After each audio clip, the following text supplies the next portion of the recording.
Hello guys, welcome to another video of stock market friends. Dev Sound Catalyst Limited guys, इस IPO का आज date होगा, subscription open हो रहा है, जानेंगे लाइव सब्सक्रिप्शन जीएमपी कितना चल रहा है, लिस्टिंग कितना मिलेगा, परफॉर्मेंस कैसा रहा, अप्लाई करें या फिर नहीं, फाइनल डिसीजन क्या ले, इन सभी पॉइंट्स को डिस्कस करेंगे। और ये कोई रिकमेंडेशन वीडियो नहीं है, इसलिए जो भी फाइनल डिसीजन होगा अपने रिस्क पर लीजिएगा। चलिए फ्रेंड्स, वीडियो स्टार्ट करते हैं।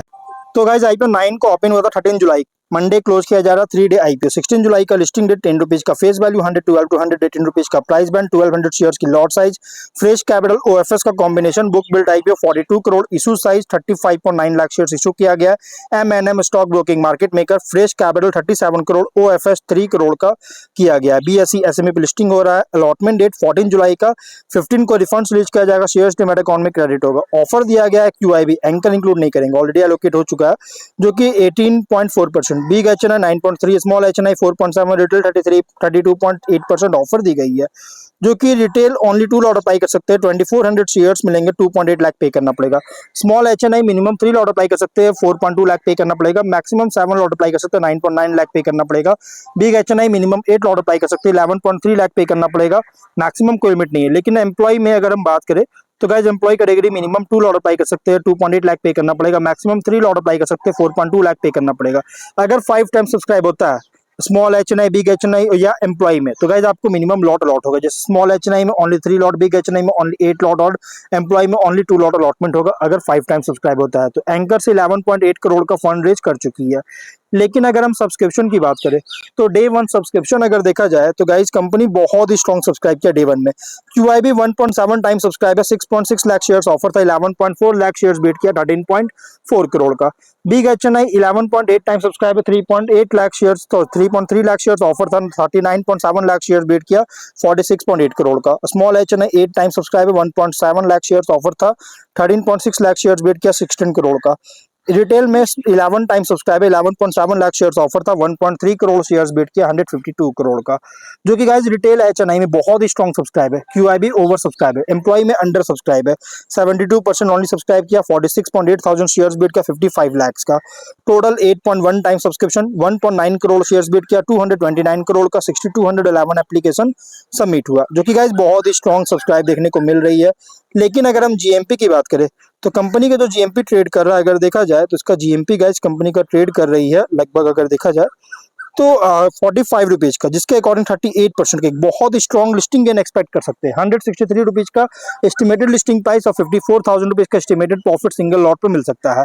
बिजनेस की बात करें तो कंपनी जो है कैटलिस्ट, एब्जॉर्बेंट्स और सिरामिक बॉल्स का ग्लोबल मार्केट में मैन्युफैक्चरिंग और मार्केटिंग करता है, जो कि जो इंपोर्ट, जो सब्सटीट्यूट इंपोर्ट होता है ना, इसके अंडर प्रोडक्ट्स आता है। और इसलिए गवर्नमेंट ऑफ इंडिया का जो मेक इन इंडिया मूव जो चलाया जा रहा है, इससे एक बेनिफिट मिलता है।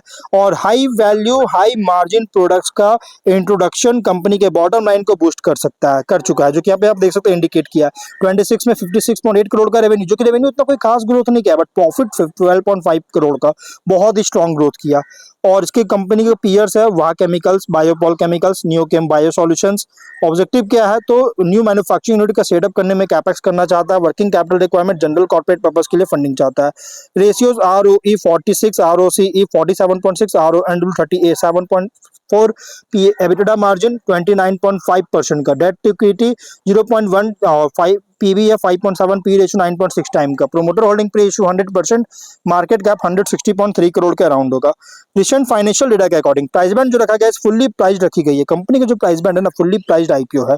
लेकिन अगर हम इसके स्वॉट एनालिसिस करेंगे, जिसमें स्ट्रेंथ अगर देखा जाए तो स्पेशलिटी, कैटलिस्ट, एब्जॉर्बेंट और सिरामिक बेड का में ऑपरेट कर रहा है, जो कि मीडिया मैन्युफैक्चरिंग सेक्टर को सपोर्ट करता है।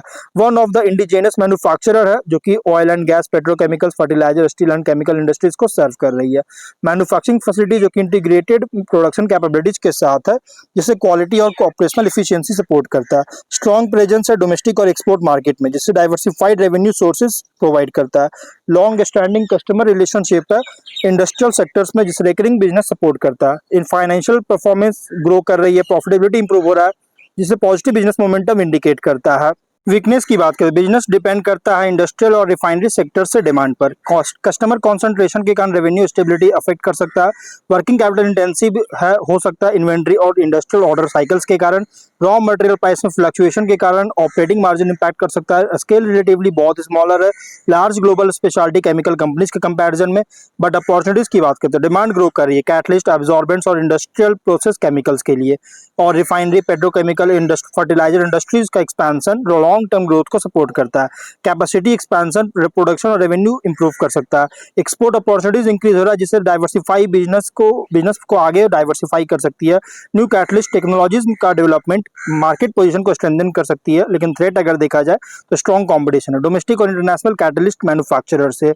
इन्वायरमेंटल रेगुलेशंस में कोई भी बदलाव होता है तो कॉम्प्लायंस कॉस्ट को इंक्रीज कर सकता है। इंडस्ट्रियल कैपेक्स में अगर स्लो डाउन होता है तो डिमांड रिड्यूस हो सकता है। रैपिड टेक्नोलॉजिकल एडवांसमेंट्स के कारण कंटिन्यूअस प्रोडक्ट इनोवेशन रिक्वायर हो सकता है। सप्लाई चेन डिस्ट्रप्शन के कारण रॉ मटेरियल अवेलेबिलिटी अफेक्ट कर सकता है। Peer context, large speciality chemical companies के कंपैरिजन में ऑपरेट कर रहा है as a specialised manufacturer catalyst, absorbents और सिरामिक सपोर्ट मीडिया के लिए। और अदर कैटलिस्ट मैन्युफैक्चरर के कंपैरिजन में product quality, manufacturing capability, industrial expertise, customer relationship पर compete करता है। इन्वेस्टर के लिए आईपी रिप्रेजेंट कर रहा है speciality chemicals and industrial process material sector play, जहां ग्रोथ डिपेंड करता है industrial demand, capacity expansion, export growth, continuous product development पर। इसलिए गाइस लिस्टिंग स्ट्रैटेजी के लिए देखिए, अगर लिस्टिंग के लिए अगर सब्सक्रिप्शन डिमांड स्ट्रांग होता है, रिटेल, एचएनआई, क्यूआईबी हर एक कैटेगरी में कंसीडर कर सकते हैं। बट जीएमपी और सब्सक्रिप्शन ट्रेंड मॉनिटर कीजिएगा इशू क्लोज से पहले। इसके अलावे लॉन्ग टर्म के लिए देखिए उन इन्वेस्टर के लिए सूटेबल जिनका पॉजिटिव आउटलुक है स्पेशलिटी केमिकल्स, इंडस्ट्रियल मैन्युफैक्चरिंग पर, लेकिन capacity expansion, customer diversification, export growth, profitability, new product development पर ट्रैक कीजिएगा लिस्टिंग के बाद। स्ट्रैटेजी वर्डिक्ट, लिस्टिंग के लिए अगर सब्सक्रिप्शन डिमांड जीएमपी सपोर्टिव होता है तो कंसीडर कर सकते हैं। लॉन्ग टर्म के लिए उन इन्वेस्टर के लिए सूटेबल है जिनका लॉन्ग टर्म व्यू है स्पेशलिटी केमिकल सेक्टर्स पर। इसलिए guys देखिए, कंपनी फंडामेंटली बहुत ही स्ट्रांग है, इसलिए आप जो भी फाइनल डिसीजन लीजिएगा अपने रिस्क पर लीजिएगा। जो भी, ये कोई रिकमेंडेशन वीडियो नहीं है। तो गाइस वीडियो यहीं पर एंड करते हैं। अगर कोई डाउट है कमेंट बॉक्स में पूछे। मिलते हैं नेक्स्ट वीडियो में। Till then bye bye.